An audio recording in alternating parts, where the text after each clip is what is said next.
ketika kita mengerjakan sebuah project, banyak banget yang namanya running task ya, moving objects. Ada pekerjaan-pekerjaan yang lagi in progress. Nah, ini make sure semua pekerjaan-pekerjaan ini tuh disimpan di dalam satu platform yang bisa diakses oleh semua orang. Dan ini kita harus agree nih, platform apa yang mau kita pakai. Apalagi kalau kita berkolaborasi dengan berbagai macam organisasi, 2 atau 3. Yang satu pakai, yaitulah pakai paid solution yang sudah biasa dipakai gitu ya. Yang satu pakai cloud solution. Jadi bisa diakses kapan aja, seperti itu. Nah, ini harus agree nih, kita mau pakai platform yang mana? Mau pakai yang cloud atau mau pakai yang paid solution itu gitu. Saya nggak berani ngomong soal brand. Terus kemudian semua work in progress, meskipun belum selesai, kalau bisa itu langsung di-share aja ke tim, make it accessible.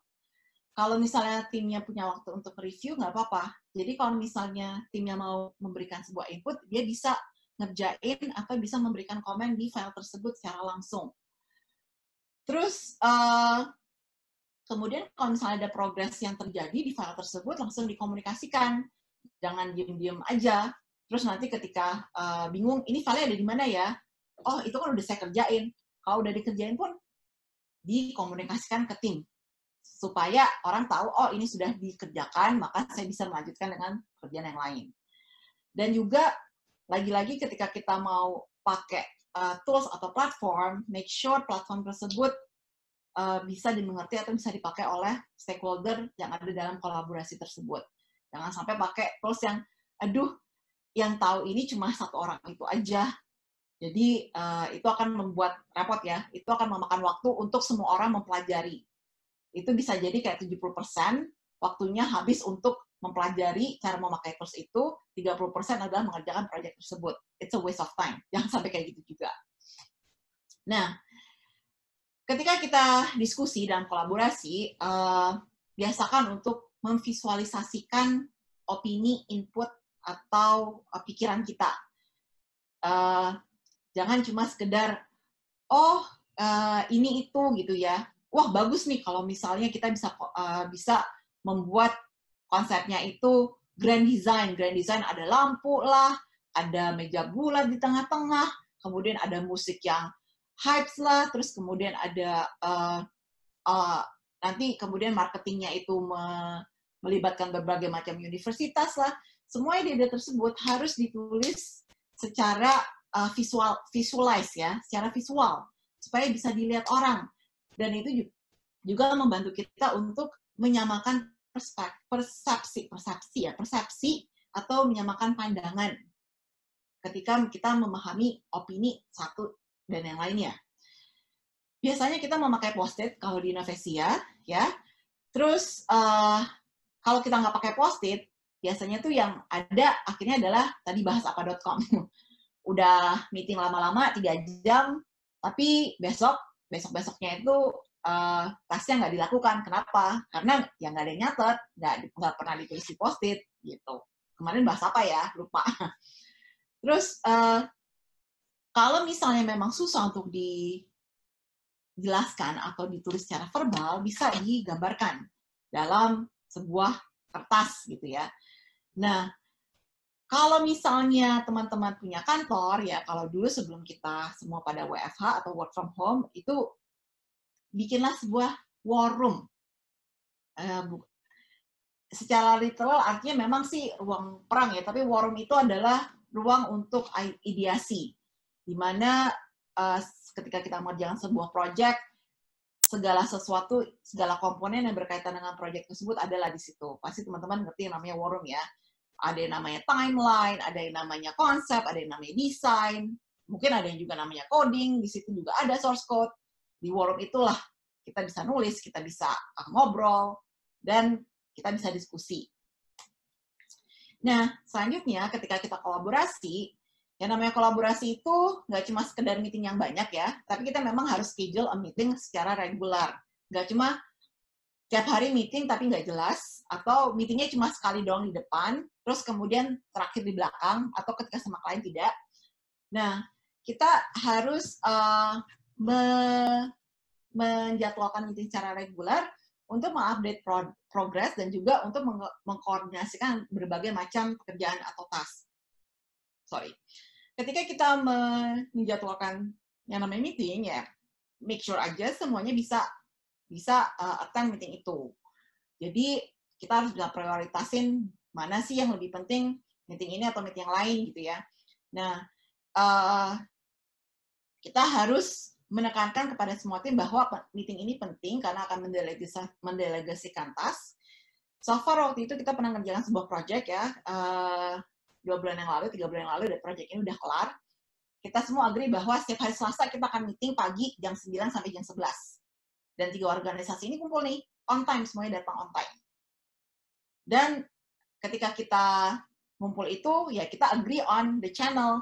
Kita mau meetingnya itu di mana. Waktu itu masih sebelum COVID ya, jadi kita masih bisa meeting di kantor.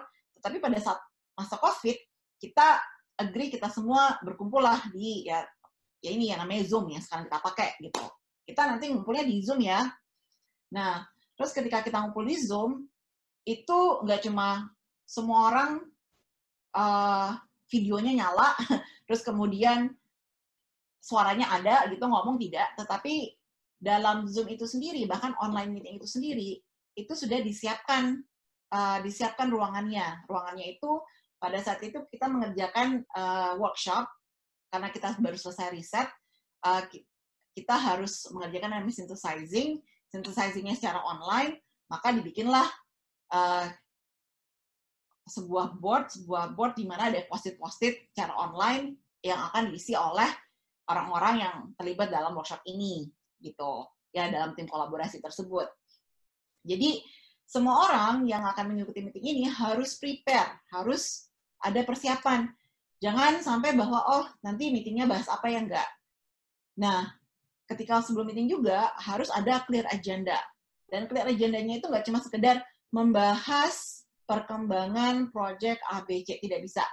Nggak bisa kayak gitu. Yang namanya perkembangan itu harus secara detail. Satu, kita akan ngebahas misalnya timeline. Kedua, kita akan ngebahas logistik. Ketiga, kita akan ngebahas tentang metodologi. Keempat, kita akan membahas tentang responden. Itu adalah clear agenda. Dan ketika kita meeting, itu semua agenda itu pastikan dilakukan, baru ngebahas yang lain. Yang ada hasilnya itu adalah ketika kita bikin agenda yang jelas, dan agenda itu harus dikomunikasikan sebelum meeting itu terjadi. Jadi semua orang bisa prepare. Nah, hasilnya adalah meeting tersebut bisa dilakukan dalam waktu 1 jam 15 menit. Dan semua orang pulang dengan action items yang harus dilakukan masing-masing, dan proyeknya berjalan dengan lancar. Ya. Dan juga ketika kita melakukan agenda tersebut, itu harus ada time box. Itu harus dikasih waktu. Jangan sampai kelamaan nih. Ngomongin soal timeline. Saya sampai setengah jam. Terus nggak. Terus ngomongnya kemana-mana. Di awal kita bilang, oke, kita ngomongin timeline, kita ngomongnya 15 menit ya. Kalau udah 15 menit, kasih tahu apa kita mau perpanjang atau enggak. Gitu. Kalau misalnya kelamaan, ya udah, nggak kelar ngomongin timeline, kita kelarin. Kita go to the next agenda. Seperti itu. Dan semuanya dalam kolaborasi itu harus agree, harus setuju. Nah, yang harus dilakukan selanjutnya itu adalah melakukan evaluasi secara terus-menerus ya. Evaluasi dan debrief. Jadi, sekitar proyek yang terakhir ini, ketika kita melakukan kolaborasi dengan 3 organisasi ya, atau dengan 2 organisasi yang lainnya itu, ini proyeknya kita harus lakukan di 2 kota atau 2 area, yang satu di Sulawesi, yang satu lagi di Papua. Gitu. Ini proyek yang jauh, dan ini timnya harus terbagi 2, timnya split. 8 orang pergi ke Papua, 8 orang pergi ke Sulawesi. Nah, kita pergi duluan nih ke Sulawesi, 8 orang. Kita melakukan si proyek tersebut di sana, kemudian 8 orang ke Papua itu pergi sekitar 4 hari kemudian. Yang sudah melakukan proyek ini, yang sudah melakukan fieldwork ini di Sulawesi, itu nggak hanya diem-diem aja gitu ya. Oh ya udah, nanti ketika kita balik ke Jakarta, kita akan membahas hasilnya, tidak. Tetapi kita memberikan kita memberikan informasi kepada tim yang ada di Papua bahwa ini loh, kalau misalnya nanti melakukan fieldwork di Papua, mungkin kalian akan mengalami tantangan yang seperti ini. Satu, responden datangnya telat.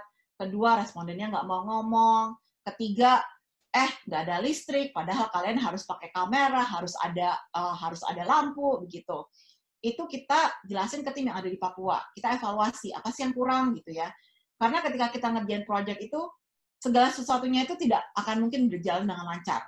Kalau misalnya berjalan dengan lancar itu ya, wah itu luar biasa ya.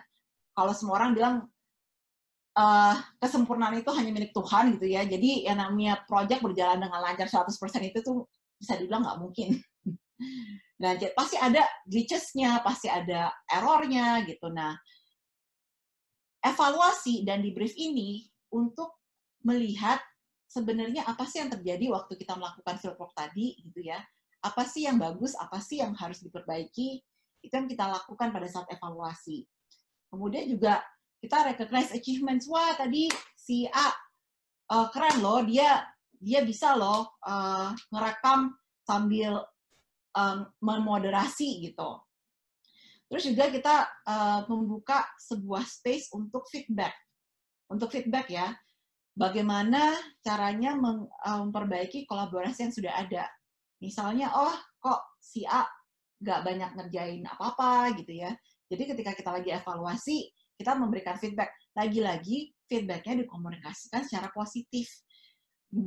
Kita nggak bisa bilang, wah si A ini kok malas banget ya gitu. Nggak bisa. Dalam evaluasi itu kita harus bilang bahwa bagaimana kalau misalnya A itu terlibat lebih banyak lagi dalam beberapa macam kegiatan yang lain, seperti itu. Nah, ketika kita mengidentifikasikan hal-hal yang harus dikembangkan, itu nggak cuma jadi catatan aja, itu harus didokumentasikan dan menjadi bahan untuk action item selanjutnya. Itu yang kami lakukan ketika ada tim Sulawesi dan ada tim yang di Papua. Jadi tim yang di Papua ini belajar dari kekurangan yang ada di tim Sulawesi dan tim Papua ini bisa antisipasi ketika mereka melakukan field work.